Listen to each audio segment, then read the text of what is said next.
Hey everyone, welcome to the Compass Podcast. Today I am joined by none other than CK from Bitcoin Magazine. Most of you know CK. We're going to talk about Bitcoin Magazine. We're going to talk about Bitcoin 2021. We're going to talk about all of the madness that is going to ensue in Miami that you will need to be there to be a part of. We know everyone's waiting. Really looking forward to this episode. I'm excited for this conference. It's going to be awesome to see some people in real life, shake some Bitcoiners' hands again. But without further ado, we're going to get right over to the show after this word from our sponsor.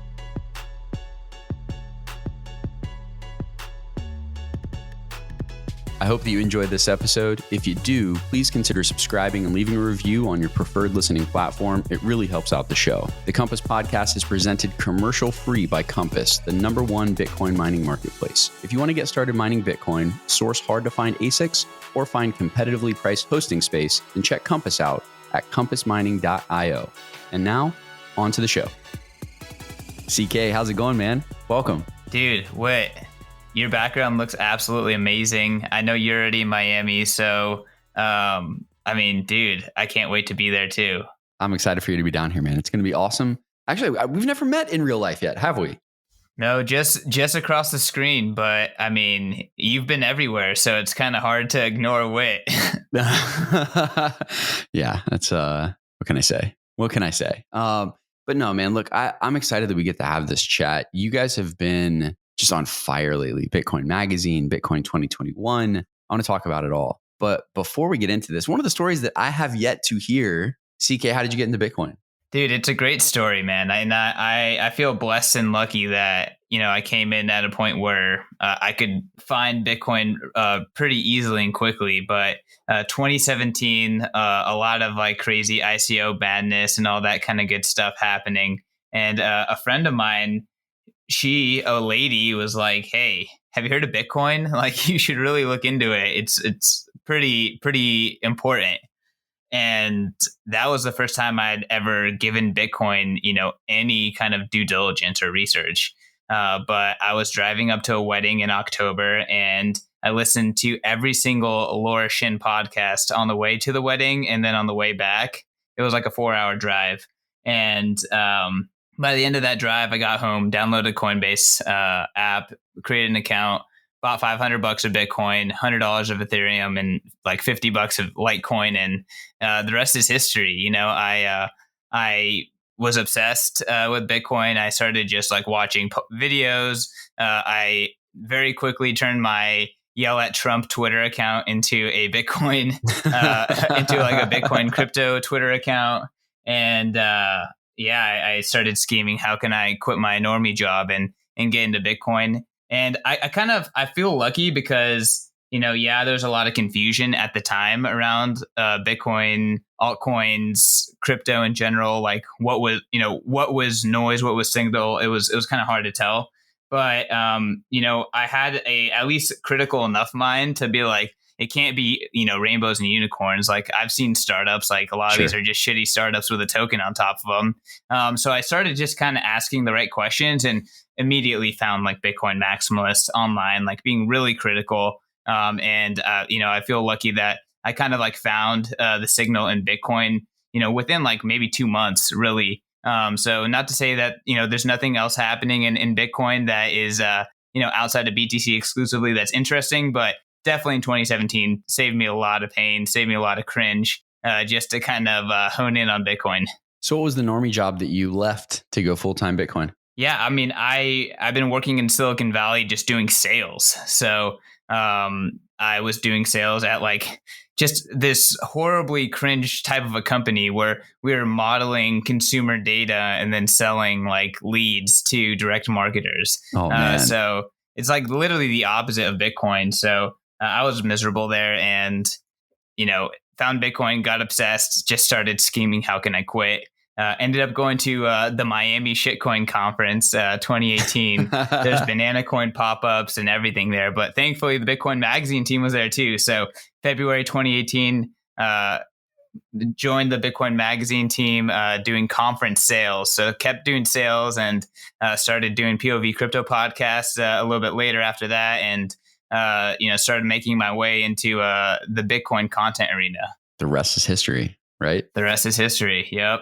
So, I mean, Bitcoin Magazine has, I mean, obviously it's a long-standing publication in the space, but, since I've been in, if you want to call it that, since 2017, it's really grown to be, the Bitcoiner hangout. Like you guys do your happy hours, you've got your podcast that you do the live streams. It's a great source of content for Bitcoin. I have not yet been to a conference yet. Bitcoin 2019 conference, I've missed all of them. So 2021 is going to be my first conference that is focused entirely on Bitcoin. What should I expect, man? I've like bar set high. Like I've heard half pipes. I've heard like I should expect more of a Lollapalooza type of environment than a conference. What's the word?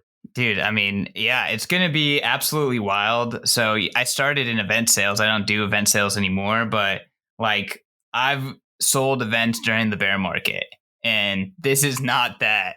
Like the excitement, the interest, like the amount of people that are jumping in on this event is just insane. Like I think right now we have like 4 politicians on the website as speakers, right? Warren David, Cynthia Lummis, Francisco Suarez, the mayor of Miami. So, yep. and there's more like in terms of like big shot speakers, like everyone is coming to us and saying yes, right? Preston Pish reached out to us, like all this stuff. So it's a completely different ball game. And in terms of ticket sales, last month alone in ticket sales, we made more than all of our previous conferences in the bear market combined. So in terms of just like who's going to be there, literally everyone. Like it's just insane. We've already sold over 4,000 tickets, and like we're entering into like the red zone, right? So in terms of event sales, like all of that happened in the last 6 weeks, the last month, right? That's when the FOMO starts. So I mean, the fact that we're more than 60% capacity sold out, and we haven't even entered the sales period, right? Where all the money is really made is just, it's super bullish. And I think we have like 10 satellite events already. So time of recording, 68 or 58 days away from the event. We already have like 10 satellite events like scheduled with us. So this is like side events that are affiliated with the conference, leading up to the conference or the nights of the conference, stuff like that. And, again, like 2 weeks out, that's going to be like 60, it's not just about the conference. It's about the whole Bitcoin week in Miami and like who's going to be in Miami. Right. So, Lollapalooza, maybe like, I don't want to like create like too much like expectations, but South by Southwest vibes in terms of all the satellite events in conjunction with like the big main conference. Mm-hmm. We have an official after party that we have the biggest potential after party venue in Miami. So if we sell out of tickets on that, like we can't go bigger. So this is it. So FTX is sponsoring that, and that they're going to bring it too. So I'm sorry. I mean, I'm sorry. Is that a little Easter egg in there? Do we have like, are we going to, is this after party going to be at Miami Arena, or I'm sorry, FTX Arena? Are we? No, it's not that big of a party, but it's quite a big venue. It's not just a club. Let me just say that, not just a club. Well, I mean, the Mana Wynwood, where the event is going to be held, it's a really dope facility. Like the space is amazing. Pump it. Yeah. Tell us, Whit. So Wynwood by itself is, I mean, I grew up in Miami, and it used to be an area that you wouldn't want to be there after dark, right? But over the last 20 years, it's grown into this awesome artsy community. It's got amazing restaurants, great nightlife. There's a lot of graffiti and artwork there. It's got just this bohemian vibe to it. But Mana, it sits in like the back corner of Wynwood, and it's this massive lot with this huge white building with just a couple of like splashed graffiti pieces of artwork on the wall. Once you walk inside, it's just this massive blank canvas. Like you walk in, dope, open space, great area. The last event that I was there for, I mean, they had 2 or 3 stages set up, tons of displays there. Outside, they basically set up a makeshift nightclub. So like once the event was done, everyone just literally walked outside. That was it. It was just, and I think that party went until like 7 a.m. the next day. So, because it's Miami, right? Like there's like not really rules. It's kind of like guidelines. So I'm pumped for it, man. I'm pumped for it. It's a great space. It's close to everything too. You're like 10 minutes from the airport, 5 minutes from downtown. And there's tons of places to stay. It's Miami. It's going to be nice. It's going to be hot, but it's summer. Wait, Remind me that I need to get you up on our Bitcoin 2021 clubhouses, because you just showed the venue and Wynwood in general so much better than I do it. So like, honestly, I've been to Miami many times, and Wynwood in general is close to my heart. I've had fantastic nights there with my fiance, great dinners, just a good vibe. But I've actually never been to the venue itself. I've been, here in San Francisco, slaving away at Bitcoin Magazine. While the events team, they're slaving away as well, working really hard, but, they've definitely gone to the venue several times. And, we like blank canvases. You weren't at Bitcoin 2019, but I'm sure a lot of the listeners were. And I mean, Bitcoin 2019, that venue was a blank canvas, and we graffitied it up.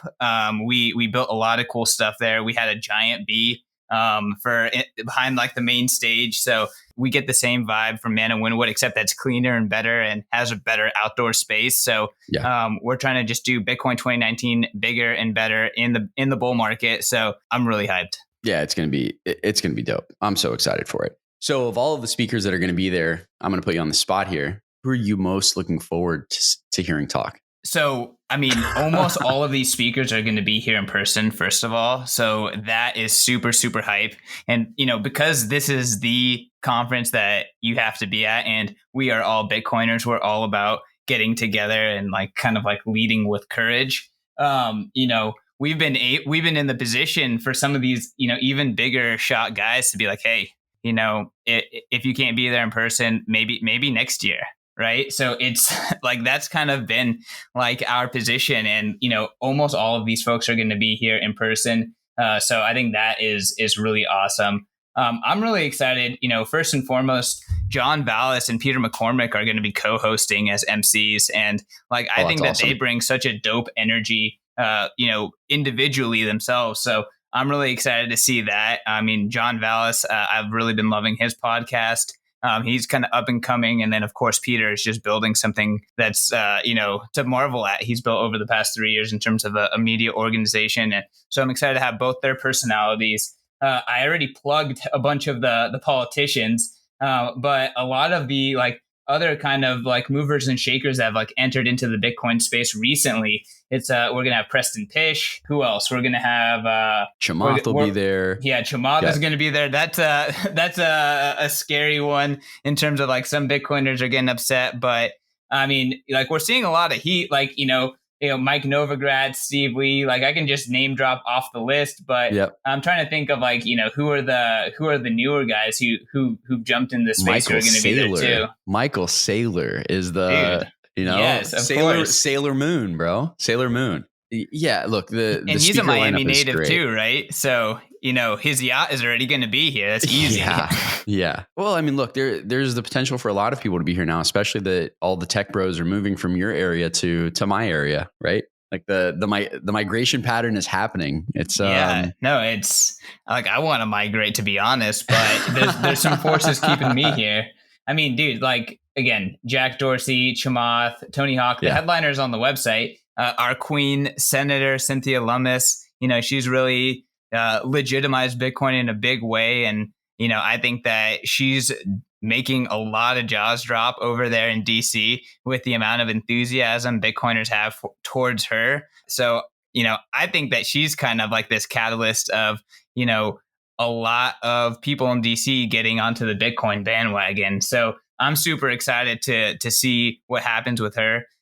It's also going to be, we have two kind of main content tracks. The first, which is exclusively only at Whale Night and over in the Deep, which is the VIP section, is all like institutional focused stuff. So, of course, Michael's going to be in there dropping a lot of kind of like the more institutional bombs. And then during the 2-day event on the 4th and the 5th, we're going to have two main stages as well. So a large kind of big stage where we're going to have real highlight kind of conversations as well as, really exciting panels. And then a secondary stage, which again is great for solo presentations, going to have demos. And then outside in that huge outdoor area, we're going to have Tony Hawk riding the half pipe. We're going to have sumo wrestlers. Legit, we're having sumo wrestlers. They've been commissioned. Like there is someone whose job is to like coordinate all of this stuff. And outside, there's also going to be two big kind of like semi indoor outdoor areas. One is going to be the open source dome, which like all these open source like aspects of the Bitcoin community, these projects, they can hop in there, give little workshops, little presentations. But also that's where the deep is going to be. So the deep is our VIP section. Again, there's going to be institutional content in there. It's going to be a huge area, all AC'd. Again, a private area just for kind of VIPs to kind of get away, but be right there with the conference, with the rest of the plebeians. So, I mean, again, like, the outdoor area at the Man of Wynwood, like it's huge. So there's a lot to work with. So like imagine, outdoor bar, people hanging out, picnic tables everywhere, half pipe, sumo wrestlers, and then two large kind of like domes where we have presentations and VIPs hanging out. I'm ready to time travel, bro. Let's go to June. Let's just skip this forward. Part, go right to 100K Bitcoin. First weekend in June. Let's go. So 100K or 200K, because Matt Odell is saying 200K or is saying 100K by May and then 200K by conference day. Okay. I look, I'm not going to be okay with it. I'm not going to be mad either way. I'll take it either way. Look, I would prefer for us to stay closer to 100K for a little bit longer, just so these ASICs don't run away from people on prices. Yeah. But yeah, I mean, look, any price action up is good. I don't care. 70K, 100K, 200K, $1 million, whatever. Let's just be happy, right? We've got this great trend going. I'm not gonna lie. I'm gonna be pretty disappointed if we don't have six figures by conference. Like I've been pumping 200K. Looking at the trajectory, that's a stretch. But God, we got to hit 100. Come on, let's go, Bitcoin. We're over halfway there, right? We're closer to 100 than we are to 0. So that's true. And I mean, it's not. A lot of time has passed, like we were 30K in January. So, we need to do some more up. There's a lot of sideways going on right now. So, Bitcoin, we're counting on you for this conference. Like we need the energy to be insane. 2019, the Bitcoin 2019 conference was like exactly during that little relief pump in 2019. I don't know if you remember, it went to like 14,000 and then it just dumped straight down to 3K. But when it hit 14,000, that was the second day of Bitcoin 2019. So the energy in there was insane. We had massive TVs that were just showing the price pumping. Like people were getting so hyped. Like I want to bring that back just tenfold. And that, like, I'm really hoping for six-figure Bitcoin. I mean, look, it's the perfect storm. I don't know if the event can handle six-figure Bitcoin, to be honest, with like the end of COVID and the first conference and everyone getting to see each other for the first time in a long time and six-figure Bitcoin. I don't know, bro. Like it's called the National Guard or something. This is going to be bananas. Dude, I mean, hey, the security is going to be no joke just because of the type of people that are already going to be there. So like if they're a headline speaker, like they have like a team who's like messaging us and like managing all this stuff. So I don't know. I think we can handle it. Like, don't have no doubt. Like the fact that we've come this far, like we deserve 6K or six-figure Bitcoin. Six-figure Bitcoin. Yes. Thank you. We'll edit that part out. No, man, look, this is an event that I think everyone is looking forward to, and the entire community, I think everyone has like, whether you're a Bitcoiner or a shitcoiner or whatever, everyone has a place in their heart for Bitcoin because Bitcoin is the king. Bitcoin is generally what gets people in and keeps people around. All of the other distractions may entertain people for a while, but Bitcoin is Bitcoin, right? And there are I think there's going to be 50 to 60,000 people in the city just for this event. Whether they're able to get in or not, they're going to be here to be around the fire. South by Southwest energy. People go to South by Southwest, go to Austin with no plan of even going to the conference. They're just there for the energy. And like there's an event in Orlando that's happening the day after our conference just to try to like get some of the momentum. So like, yeah, that's absolutely the trajectory. And honestly, like, I just hope it's such a huge smashing success that we have to do it in Miami again. Cause like, Miami is awesome. Especially like working with Miami in 2021, really awesome. Yeah. The energy's crazy down here. So, all right. Conference is the conference. Anyone who is listening to this, stay frosty. We're going to be giving away a few conference tickets for people who want to come to Bitcoin Let's 2021 and go. don't yet have them. So when this show comes out, we'll announce the terms of that giveaway, but we're definitely going to give away a handful of tickets. Probably going to give away somewhere between 5 and 20 tickets between the time the show is released and the time the conference starts. We've also got a lot of other fun stuff. We're going to be there as exhibitors. And this is the first time we're telling anyone this, but every day of the conference, we are going to give away a brand new ASIC and 1 year of hosting free. So you're going to get to print Bitcoin for 1 year on Compass. At the end of it, you're going to have your own ASIC, about $15,000 in value per day that we're going to give away. So we're excited for that. So how do you become a part of the one ASIC giveaway? Do you have to be at the conference? You have to be at the conference. It's going to be a registration at our booth, and we'll select the winner every day. It's going to be fun. Yeah. And everyone who wins, they will be able to start mining before the conference ends. So if you win on Friday, you're mining on Saturday. You win on Saturday, you're mining on Sunday. Sunday, mining on Monday. So we're stoked for this. It's going to be a good time. Yo, I am freaking hyped. Like I said, I've yet to meet you in person, although we've done a bunch of these podcasts and streams. Like, I'm excited to meet you. I'm excited to meet so many other people. Like,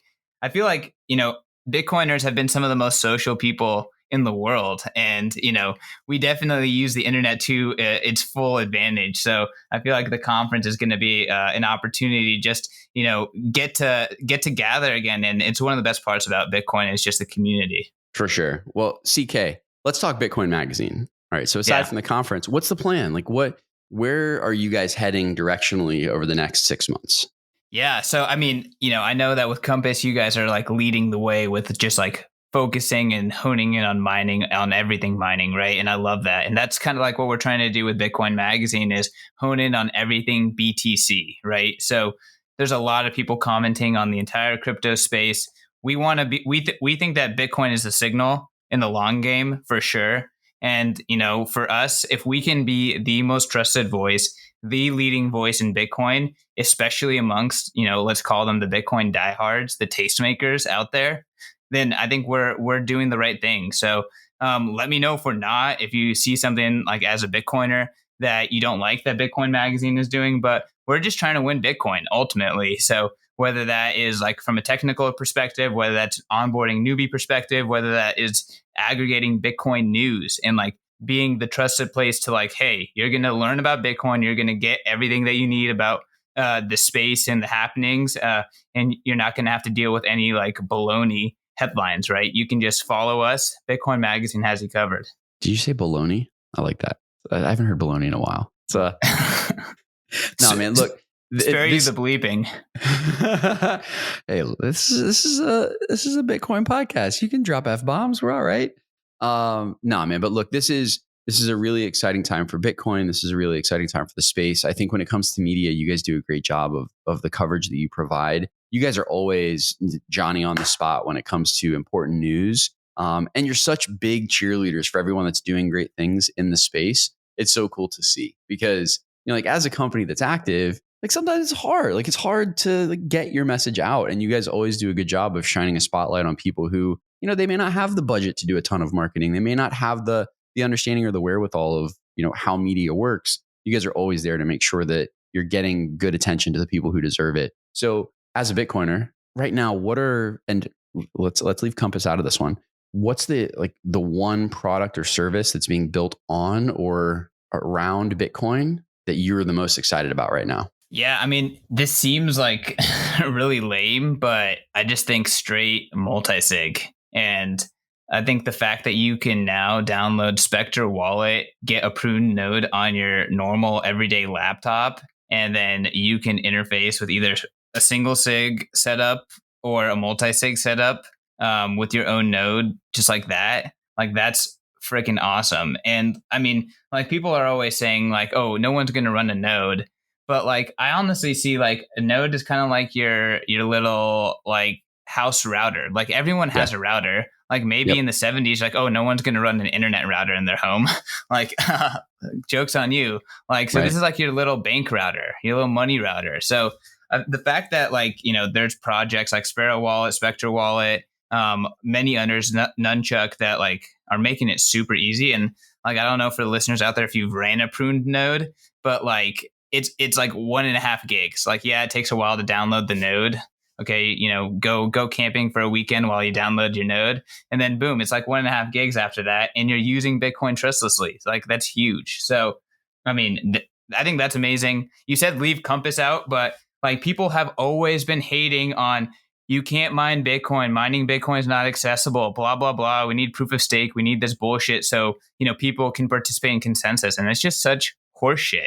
And I think like the stuff that, one from validation, running your node, securing your keys with Spectre and stuff like that. And then on the flip side, businesses that are hustling to make mining accessible. I've seen, the guys over at what's it called? Upstream Data. Like they're not only just selling, their gas flare mining boxes, but they're just freaking hustling, what's miners and Bitmain and ain't miners, right? They're just freaking selling miners, and like you just gotta love that hustle. They're getting it out to the people. People are mining to get KYC free coins. People are mining as like a long term speculation, like and I think enthusiasts are getting into mining, and like I think what you guys are doing like is amazing. A lot of people have done it in different ways, and I think that you guys are making it really approachable and really professional and comfortable for people to like secure the Bitcoin network and be a part of it.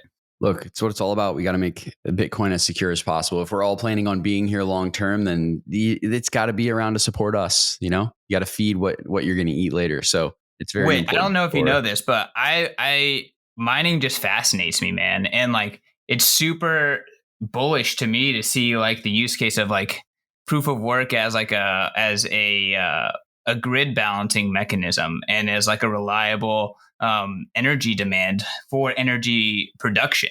Like, and I know that you guys are deep on this. Like, can we just jam on that a little bit? Because for me, like I'll have that conversation any day, just because it like, wait, forget the sound money, which is already humanity changing. Like, let's talk about grid balancing. Like, let's talk about the mining. Like, I don't think people understand like Bitcoin is like a 10x, 1000x improvement on like so many different fronts, and like no one really like sees the whole picture. Yeah, well, it's very important as we move towards carbon neutrality. And I think that obviously the low hanging fruit and the FUD that people attack is that Bitcoin consumes a ton of energy, or it's bad for the environment. It's boiling the ocean. It's all bullshit, right? In reality, Bitcoin consumes energy that is available, and fiat consumes much more energy to support itself. So it's not like we're doing anything out of the ordinary. I think that Bitcoin right now, because of how nascent the industry is and because of how fast it's scaling, it's actually being used in a way that's very favorable to move the entire world towards carbon neutrality. So like if you look at Kentucky's incentivizing people to come there and mine. They're playing the long game, right? If I have a goal of moving towards being carbon neutral by 2050, then what I have to do is I have to allow my existing power producers to sell their existing power so that they have the money to fund the new build out of the renewable energy sources, and then they can switch those out. What can't occur is if you are producing and losing money as a power producer, right? You don't have anything to like, how are you going to switch your infrastructure over? You don't have any money, right? So the government can't subsidize that. So what they do instead is they incentivize power consumers to come to this area. They give them certain credits, and then they can consume the power from the grid while these power producers can build out the new renewable sources. We're seeing this in China as well, right? China is increasing power costs for anyone that's using fossil fuels. And they're encouraging them to move to places that have renewable energy sources so that they can shut down these coal plants. So like in the West, we hear, oh, China's attacking Bitcoin because they're raising the power prices. In reality, they're raising the power prices so that these people get off of coal and move to hydro. They're disincentivizing them to stay put and use the power that they have. And it's becoming this awesome mechanism through which Bitcoin is actually leading the charge to renewables, because Bitcoin miners by nature are always seeking the cheapest, most efficient power. And that is by definition, renewable energy. So, we see this in all different areas. Steve and the upstream data guys, Chase and Crusoe, Marty and Great American Mining.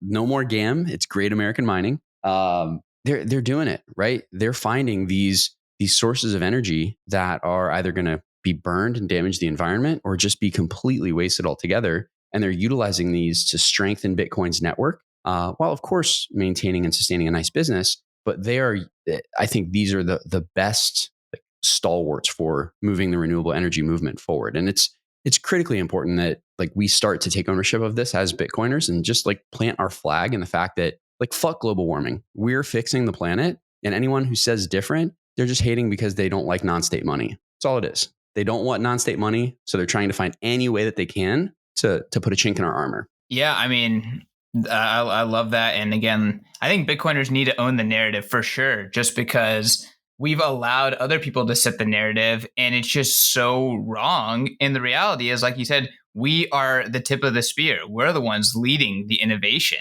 Like, Yep. and they're just too stupid to even see it, which just kind of like, again, shows you got to question pretty much everything. Like, okay, let's call it environmentalists or whatever saying, because they're not doing their own research. They're not doing their due diligence on this stuff. And if we're going to move towards like a world where we have grids that work and grids that don't waste energy and grids that are tight and like we have like appropriate kind of energy pricing and distribution, like you're not going to get there with like government mandates. We need Bitcoin. Yeah. Well, look, people are impressionable, myself included, right? I mean, I think we've all been in a situation in life where, like, let's say you watch a documentary, you watch Knives Over Forks, and then by the end of it, you're like, oh, that's it. I'm going to be a vegetarian, right? And then you go for like a day or a week, and then you're like, okay, this sucks. I need meat in my life. But we all have that initial impressionable nature where we want to do good for the world. We see something that's going wrong, we want to fix it. So when environmentalists or anyone attacks Bitcoin because it's damaging the environment, your knee-jerk reaction is this, fuck Bitcoin, right? If it's damaging the environment, I don't want to damage the environment. I'm not a bad person, so I don't want to do bad things. But the deeper you go and the more you look, the more you find out. But just most people never get below the surface, right? Like as a society, we're a mile wide and an inch deep. And in Bitcoin, we're a mile wide and a mile deep. So like we understand it all, right? Like we're looking deep at everything because we're questioning everything. It's part of being in the environment. But when you're looking at the outsiders, they're not there yet. So like as Bitcoiners, we really need to like force them underwater and let them know that it's a lot deeper than they think it is. I like that. Force them underwater. Well, hopefully, I mean, people don't take that too literally. Yeah, don't be drowning people for Bitcoin. Yeah, we definitely need to have empathy, I think. Like empathy is key as Bitcoiners communicating out. And like, people need to get trained out of the worldview and into the Bitcoin worldview and mentality. And that's through and through, whether that's politics or whether that's mining and energy and stuff like that. I want to bring it full circle back to the conference, right? Because there we go. You mentioned there's all this kind of stuff happening around Bitcoin. There's all this kind of like uncertainty, doubt, misinformation. I think the best way to taste Bitcoin is to just meet the people who are building it, right? Like, There's nothing better than going to a Bitcoin event and feeling how enthusiastic everyone is. And like in a world where like COVID is just bringing everyone down, one, Miami is not bringing everyone down. And then two, put the most optimistic people in the freaking world who are getting hilariously rich all in the same place in that optimistic place. Like, come on, this energy is going to freaking make headlines. It's going to be insane. And we're doing our best to get the limit on this event to be 10,000 people, which means that, I mean, it is going to be freaking banger. Mana can handle it. It's actually I think holds over 15,000. So easy. There's definitely space. But we're bringing it, man. Like this is going to be an incredible conference, incredible energy. Like the exhibitor area where Compass is going to be hanging out. Like I think there's going to be over 100 exhibitors. So like if you're a company in the Bitcoin space, like, and if you're a person in the Bitcoin space and you want to get a job, like I can't think of a better place than, going and shaking hands with like every team in the industry. Yeah. It's really cool at these conferences, just seeing what exists currently and what's coming, right? It's fun to like just have some spare Bitcoin queued up to play around with, like $100-$200 that you can figure out and test new things with, whether it's new ways to send or new ways to store or whatever. It's all so awesome to see. So it's very exciting. If anyone is going to be there exhibiting, what we want to figure out how to do is to efficiently pay everyone on our team who wants to be paid in Bitcoin. Jack Mallers, I'm looking at you, bro. I expect to see you there. I want to get this queued up for the Compass team for sure. But look, CK, man, I've really enjoyed this conversation. I'm excited to see you in person in June. Thank you for coming on the show. Dude, thank you for having me. And to the listeners, go to the conference, get free tickets from WIT. If you don't want to gamble on that, ticket prices are pretty much going up every 2 weeks. So you can get your ticket right now. Use promo code Satoshi, save yourself 10% off. If you pay with Bitcoin, you also get another $50 off. So maximize your savings. Promo code Satoshi, pay with Bitcoin. You know the drill. Freaking be in Miami. Like, are you going to miss out on this energy? I hope not. That's a wrap for us at the Compass Podcast. I hope you enjoyed the show. If you did, please subscribe and consider leaving us a 5-star review on your preferred listening platform. Thanks again, everyone. The thoughts and opinions expressed by the hosts and guests on the Compass Podcast are their own and do not represent the opinions of Compass Mining Inc. None of this content should be considered financial advice.